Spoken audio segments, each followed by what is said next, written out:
So the basics of building a raised bed garden are well, they're very basic. What I'm going to talk about today is how to build the standard model that we do at the Bellingham Food Bank, which is a 4-foot by 8-foot raised bed. Really easy to do at home. The only tools that you really need are a hammer and then some basic hardware. Just to give you an overview of the materials, what we're going to use are 2x8s, which means it's a board that theoretically would be 2 inches wide by 8 inches tall. They're not quite that dimension in reality, but we're going to use 2 of these that are 4 feet long and 2 that are 8 feet long. The 8-footers will form the sides of our bed, and the 4-footers will form the ends. So what we're going to end up doing is just nailing these boards together on the ends using a 20D box nail.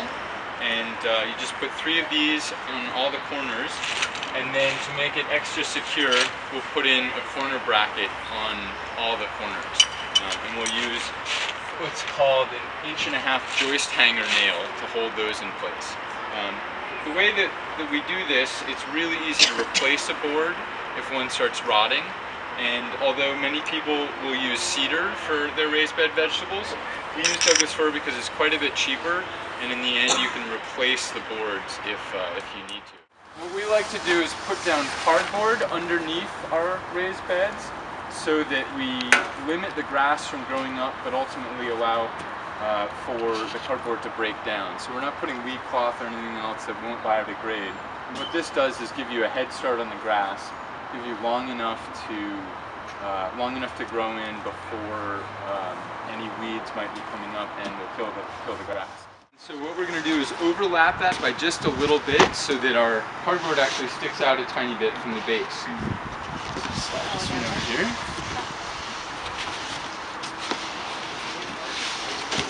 What I'm going to show folks now is the way to build one of the corners. So you just take 2 of these boards and you get a friend to hold this one. Could I ask you to help me? Thank you. So you're going to take one of these 20D nails that you can get at any hardware store. You're going to line up your corner, and then with your friend holding the back side, you're just going to drive it straight in on the end.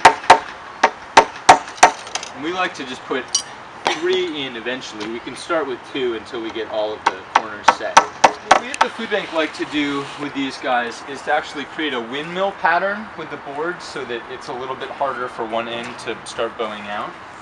So what that means is that if this long board is forming the outside, then this one goes on the inside. And then you can work it all the way around. That way you'll have a 4-foot by 8-foot bed, but you'll have different corners all the way around. These guys have holes that are drilled 4 on each side. You don't really need a nail in every one of those, but a couple of them will do. So you just place it right in the center.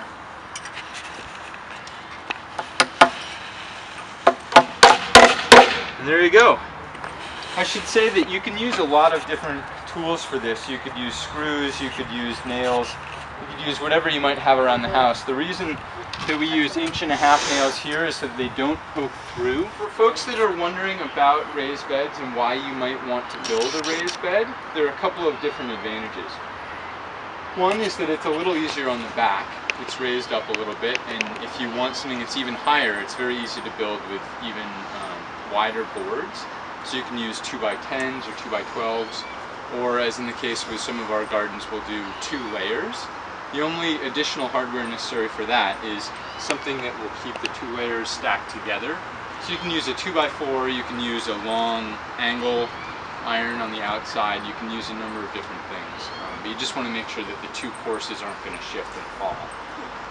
One of the main advantages that I enjoy raised beds for is that the soil will actually dry out and warm up a lot faster in the spring. So one of the challenges we have in Whatcom County is that our soil stays wet and cold pretty late into the spring, especially this year. But with a raised bed, what you get is soil that dries out and warms up faster, so you can actually put things in a little bit earlier than you could out in the ground. So I think our next step is to fill it with soil. As you're filling your garden bed, you want to make sure that you don't step on the soil.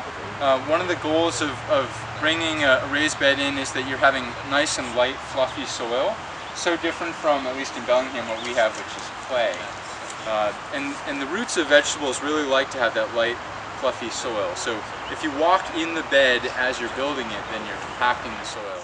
So what we're going to do now is we're going to set up the garden for what's called square foot gardening. And this is a method that lots of different people have used over the years to help people conceptualize what a garden might look like when it's full, and to help plan out the season. So we're going to mark off on the sides here. I'll do that. We're just going to mark 1 foot intervals all the way down this side, all the way around, and then we're going to eventually grid out the whole garden. And this helps with planning out your garden, like I said, and also with ultimately with weed management. You can get more into a small space this way. Just drive one of these joist hanger nails about halfway in at all the spots where she marked. Wrap it once around that nail and then go to the next nail. Perfect. Different vegetables do well based on seeds or based on plant starts. Anything that requires a lot of heat and a longer growing season, like tomatoes, it's better to start with a plant start. Other things like lettuce or carrots that don't actually transplant well are better to actually use just by seed. Anything that's tall, like a tomato, you want to plant on the north side of your garden bed. So in this orientation, or this garden spot, this is north. So we're going to plant anything that's really tall on the north side along here, so that it doesn't shadow everything else. With things like zucchini or squash of any sort, they need a lot of room. So one of the things that I like to do if you've got a square foot garden and it's a reasonably small one like this, a 4 foot by 8 foot bed, is to put it on towards one of the edges, because that way the zucchini doesn't necessarily need a ton of soil space, but it needs a lot of room to grow. So it can trail over the sides and it won't impact everything else. But you want to be a little reserved when you're planting things that take up a lot of space, because you could fill your garden pretty quickly. We're going to plant this guy right in the corner. Tomatoes need about 4 square feet of space to grow, so even though it won't look like the garden's full when you plant it, you want to leave it room and then it'll get quite large. So with this guy, this is 1 square foot, 1 square foot, 1 square foot, and 1 square foot. So I'm going to plant this towards the center, knowing that it takes 4 square feet. So you make a hole in your garden bed right about the same depth as the plant is. Tomatoes you can bury a little bit on their stem, but most things you just want to plant them right at the level that they come in the pot. So pull your tag out, put your tomato in just like that without damaging the roots or roughing them up too much, and pat it down a little bit. You don't have to tamp it too much, but a little bit of a pat like that is great. If you're working with really dry soil, it helps a lot to water your plant right after you've put it in the ground, and what that does is bring the soil all the way around the roots so you don't have any oxygen getting right at the exposed roots and drying them out. The thing to think about when you're planting seeds is that they only need to go as deep as twice the diameter of the seed itself.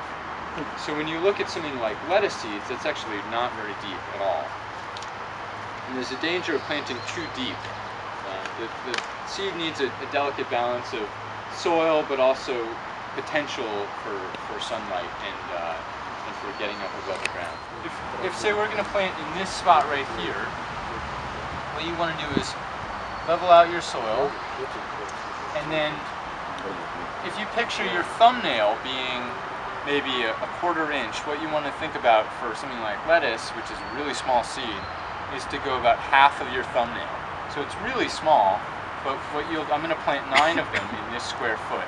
So you can make just a tiny little indent like that.